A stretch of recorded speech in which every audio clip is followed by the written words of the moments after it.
Henstridge Radio, Oscar Echo Lima Sierra. Good afternoon. Oscar Echo Lima Sierra, readability 5. We're 25 left-hand circuits, QNH 1026. QNH 1026, left-hand circuits, runway 25, Oscar Echo Lima Sierra. Hello fellow pilots, in today's video I want to share a short field takeoff from Henstridge Airfield during our 2018 summer trip through England, a takeoff that nearly went wrong. But first, Henstridge Airfield. Upon landing there, me and my buddy pilot were pleasantly surprised by the kindness of the aerodrome staff. This whole trip had been about preparing a flight, flying, landing, finding a room to spend the night via booking.com, calling a cab and start all over again the next day. In Henstridge, however, it seemed virtually impossible to find a decent place to spend the night in the vicinity of the aerodrome. That's when the aerodrome staff started making phone calls, eventually booking a room for both of us at some inn called the King's Arms and even getting us a cab. Kudos and a big thank you to the Henstridge aerodrome staff. The next day, we decided we'd start to head home, flying to Lid to clear the customs before setting course to our home base Kortrijk-Wevelgem. Upon our arrival at the airfield, we were again pleasantly surprised as there was a classic car meeting with music, a flea market and a barbecue lunch. Now it was all fun and stuff, but at some point we really had to get going.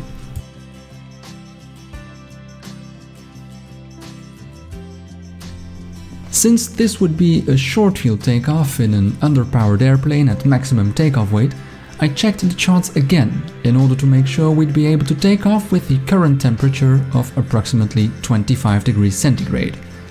It turned out that even with the higher density altitude and the short 750 meter takeoff strip, we would be just fine, even when taking my personal pilot correction into account.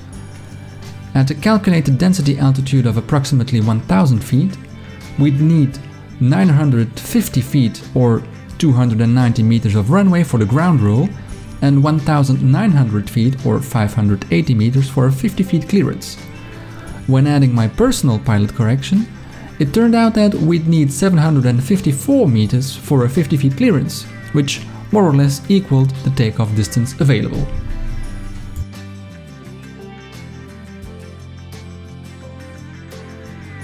At this point, I reviewed my takeoff technique to have it confirmed and backed up by my passenger, who was also a PPL holder. Use of 2 notches of flaps, maximum use of the runway length by starting our takeoff roll right from the first meter of runway, hold the brakes until the engine gives all its power, pulling the elevator in fully up position to get off the ground as soon as possible in ground effect, have the airplane pick up some speed, then start to climb and retract 1 notch of flaps.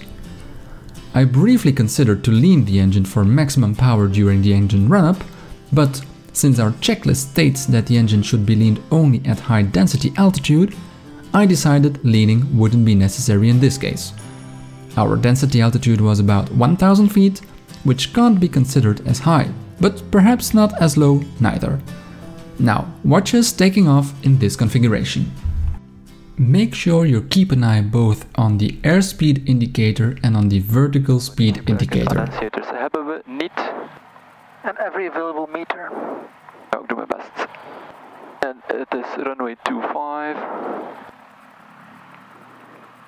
Yes. De hoogte klopt niet, maar ja, het is wel de QNH dat zij hebben gegeven. Oké, you ready? Ready. Even recht zetten. Ja, voilà.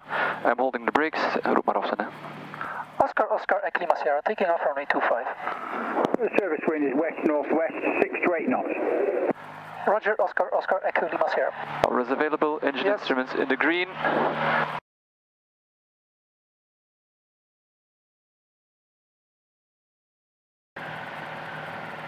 Al een heel moeilijk de snelheid.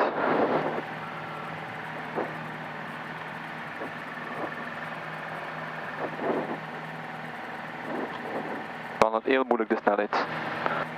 Ja, we zijn al airborne, dat is goed. Ground effect. Ja. Nog niet stijgen. Al lager. Oh, we krijgen hulp van de thermiek. Alright. 75. Flaps 2. Flaps 1. Voilà, en dan ga ik hier wel moeten over die bomen geraken. Ja, dat is goed hè. Wat je ja, inderdaad. Did you notice the VSI and ASI needles? At times, the aircraft didn't pick up speed, and at times, our vertical speed went down to a mere 200 feet per minute. The trees were getting closer. I had to fight the temptation to just pull up to get some clearance, since we were at a slow speed and I didn't want to enter a stall. After a minute or two though, things got calmer again in the cockpit, since it was obvious that we had made it.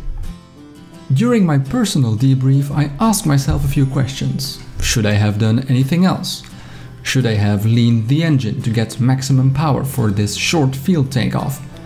Should I not have used the elevator in fully up position as soon as we started rolling in order to reduce drag and to accelerate faster to our takeoff speed? Should I have aborted my takeoff or my flight altogether for being too marginal? I asked these very same questions to a flight instructor who confirmed that in his opinion I had followed the right procedures. His only concern was that I was on the limit of my calculations, pilot corrections taken into account. Also, we both agreed on the fact that I didn't speed up properly in ground effect. So, what did we learn today? Well, while the charts show you the performance of your aircraft, you really need to add a massive pilot correction to those figures, both to be safe and to feel comfortable. How much penalty should you then take into account? While some recommend 30%, the same penalty I apply, others go up to 50%. It's really up to you. Whichever penalty you choose, however, in any case, if there is any doubt, then there is no doubt. Would I take off again in the same conditions? Obviously, yes. I followed all the procedures, made the right calculations, added my personal penalty to the figures, and while I didn't have any margin beyond that, I believe it was safe enough to get going. However, as you can see in my Saint-Guilain departure video, which was also a short field takeoff, I am not deflecting my elevator anymore right from the start of my takeoff roll in order to reduce drag and accelerate faster.